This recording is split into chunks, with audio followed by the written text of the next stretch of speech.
యూపీలోని బరేలీలో కొన్ని రోజుల క్రితం జరిగిన ఓ కారు ప్రమాదంతో గూగుల్ మ్యాప్స్కు చట్టపరమైన చిక్కులు వచ్చేలా ఉన్నాయి. ఆ ఘటనలో నిర్మాణంలో ఉన్న బ్రిడ్జిపై నుంచి కారు కింద పడడంతో 3 వ్యక్తులు చనిపోయారు.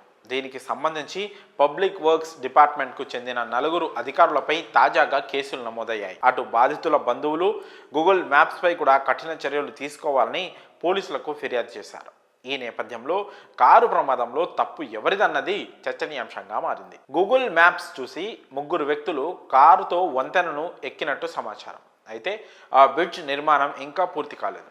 దాని గురించి తెలియని వ్యక్తులు బ్రిడ్జిపైకి ఎక్కారు. దీంతో కారు ముందుకు వెళ్లి కింద పడి ప్రాణాలు పోగొట్టుకున్నారు. దాతాగంజ్ డిప్యూటీ తహసీల్దార్ ఈ ఘటనపై కేసు నమోదు చేశారు.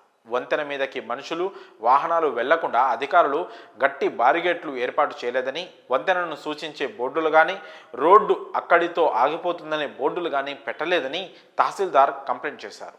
మొదట్లో ఈ వంతెన మీదకి వెళ్లకుండా అడ్డుగా ఓ గోడ ఉండేదని, కానీ దాన్ని గుర్తు తెలియని వ్యక్తులు ధ్వంసం చేశారని ఆ ఫిర్యాదులో తెలిపారు. గూగుల్ మ్యాప్స్లో ఈ మార్గం గురించి సెర్చ్ చేస్తున్నప్పుడు కూడా బ్యారిగేడ్స్ ఉన్నట్టు చూపించలేదని, వెళ్లాల్సిన చోటును చేరుకోవచ్చు అన్నట్టుగానే రూట్ చూపించిందని ఆయన ఆరోపించారు.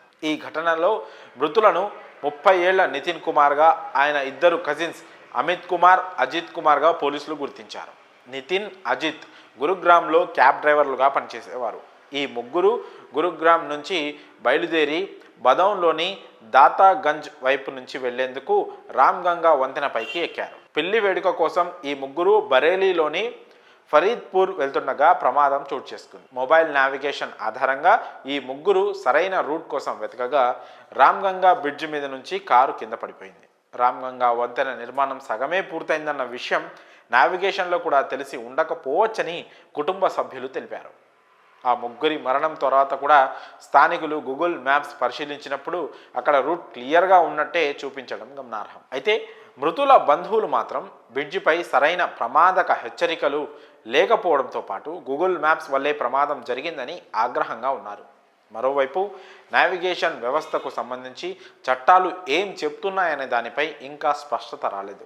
అయితే నిర్మాణంలో ఉన్న బ్రిడ్జిపై బారికేట్లు ఏర్పాటు చేయకుండా నిర్లక్ష్యం వహించినందుకు సంబంధిత అధికారులు బాధ్యత వహించాల్సి ఉంటుంది.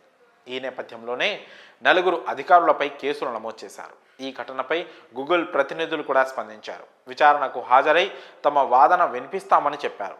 ఏది ఏమైనా అటు అధికారుల నిర్లక్ష్యం, ఇటు గూగుల్ రాంగ్ ఇన్ఫర్మేషన్తో 3 యువకుల ప్రాణాలు గాల్లో కలిసిపోయాయి. గతంలోనూ గూగుల్ మ్యాప్స్తో వాహనదారులు పొలాల్లోకి, నీటి కుంతల్లోకి దూసుకెళ్లిన ఘటనలు అనేకం జరిగాయి. కానీ ఈసారి గూగుల్ మ్యాప్స్ వల్ల 3 ప్రాణాలు పోవడం చర్చనీయాంశంగా మారింది.